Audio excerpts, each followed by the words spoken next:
Magandang araw po sa inyong lahat mga kababayan at welcome back dito po sa PNR at ito nga mga karibo natin kapapasok lang NBI binuking ang Kongreso at Torre ginapang sa Korte. Nako, Duterte.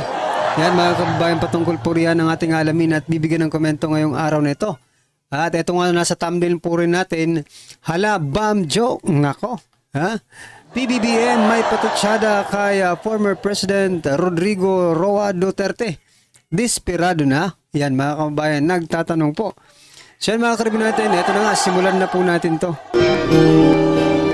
Sawa na ang bayan ko sa magnanakaw na tao.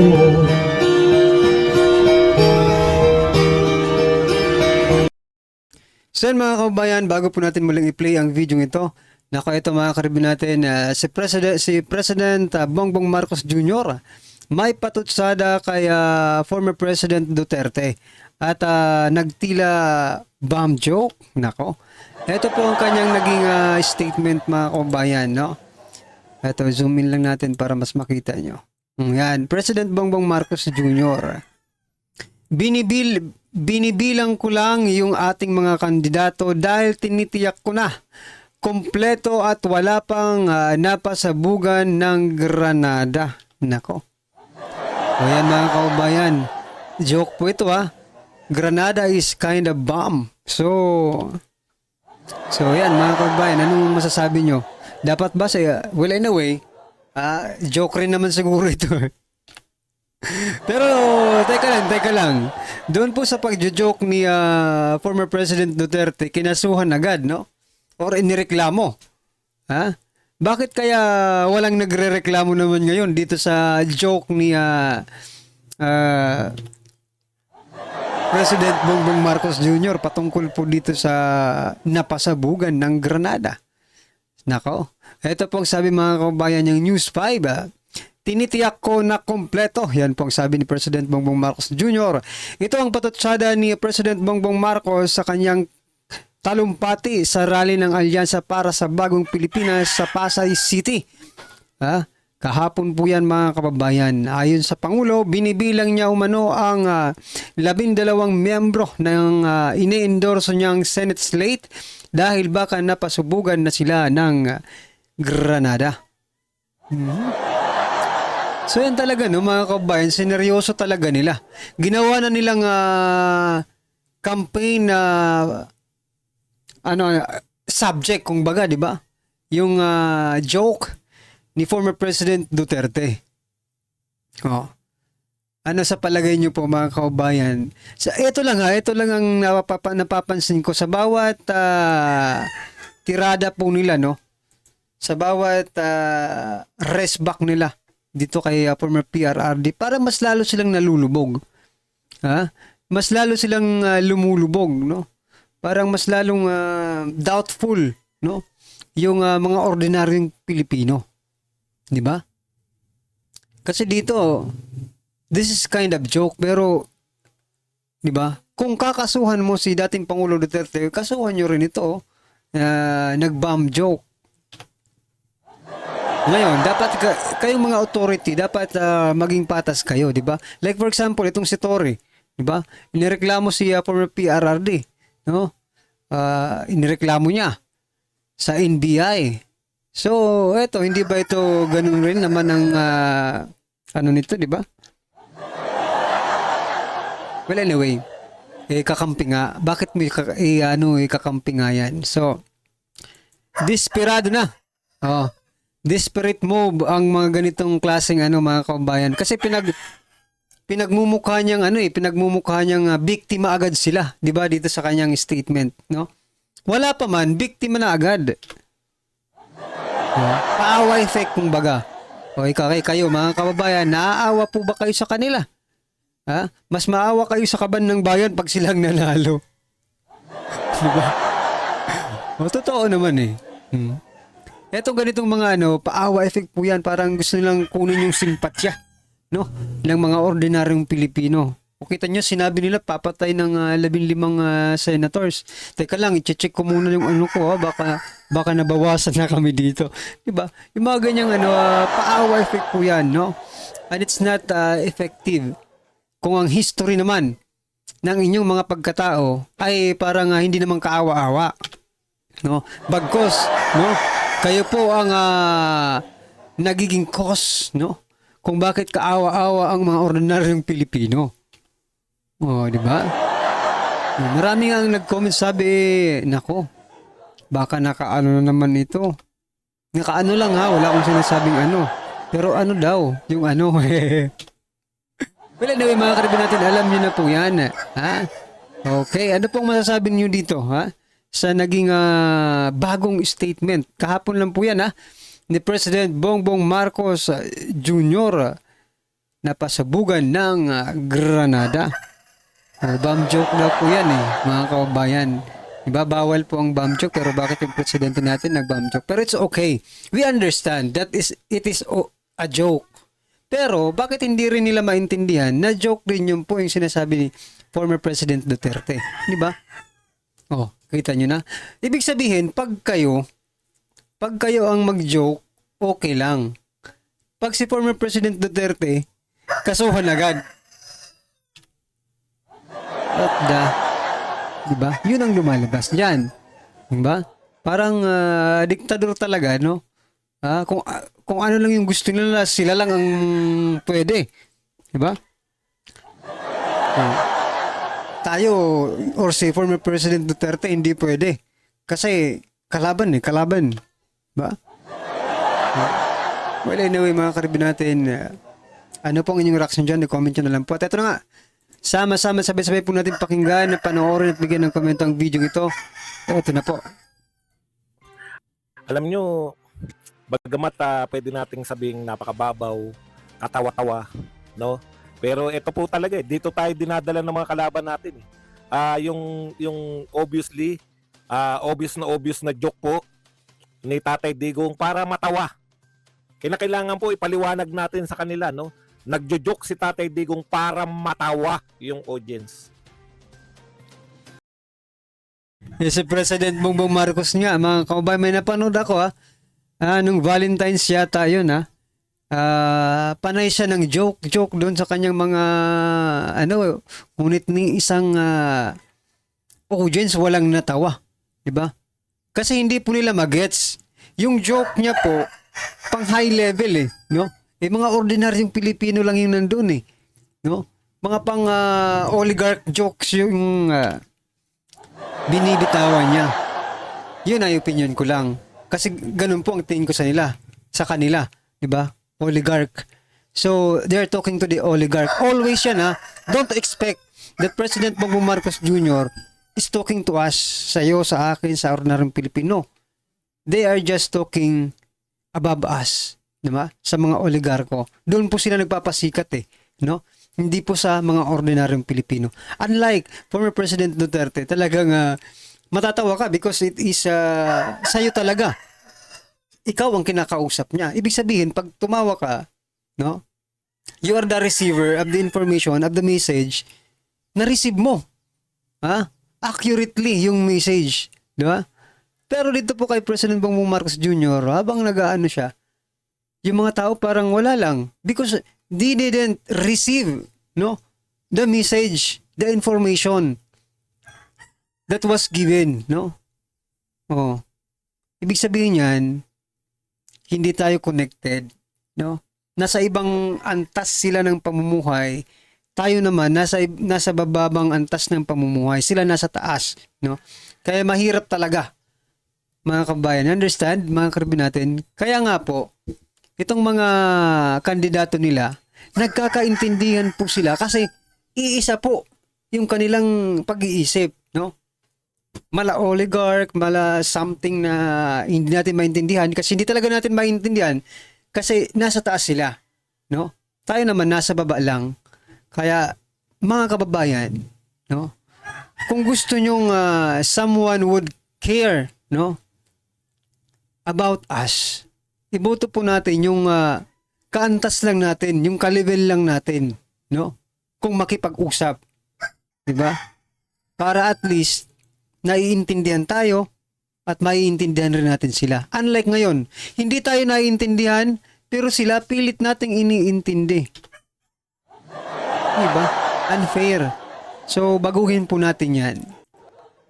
Pero sineryoso po nila, no? Nagsampa po ng reklamo ngayon sa DOJ ito pong si General Torre dahil po sa very obvious na pagpapatawa ni Tatay Digong.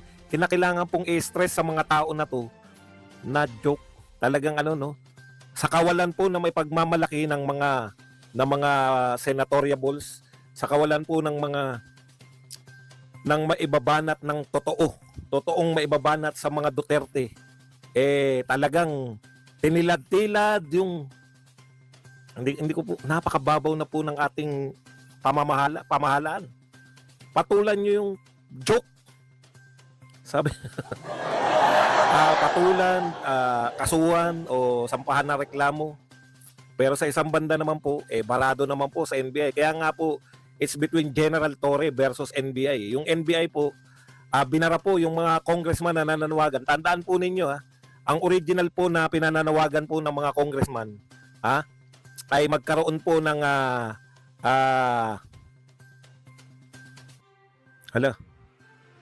magkaroon po ng investigasyon yung NBI. Yung NBI po, yung gusto nilang mag-imbestiga. Di po ba?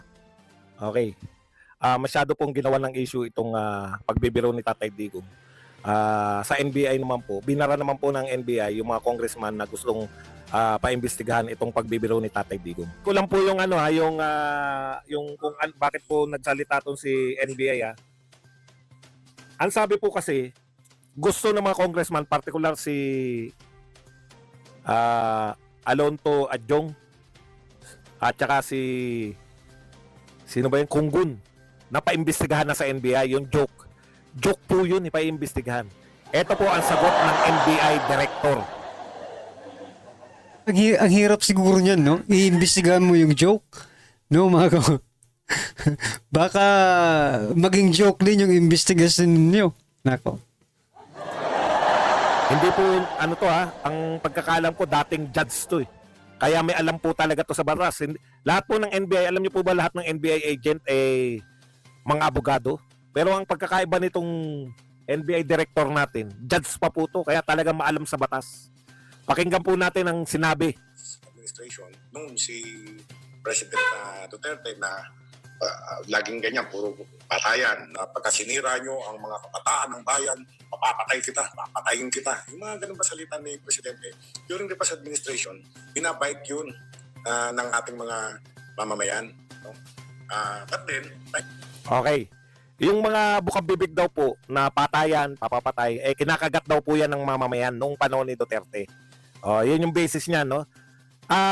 Sinasabi po ni NBI na napaka-normal lang po yan na sinasabi ni Tatay Digong kasi bentang-benta yan, ika niya nga, kinakagat ng mga nung panahon ni Duterte.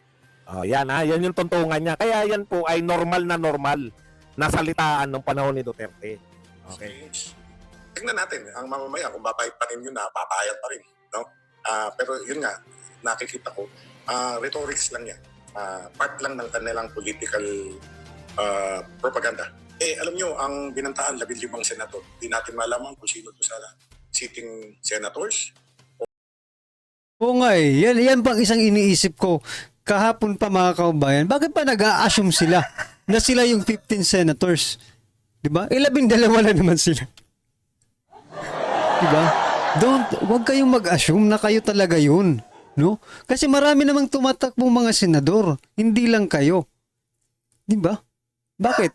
Sigurado ba kayong mananalo kayo? Diba?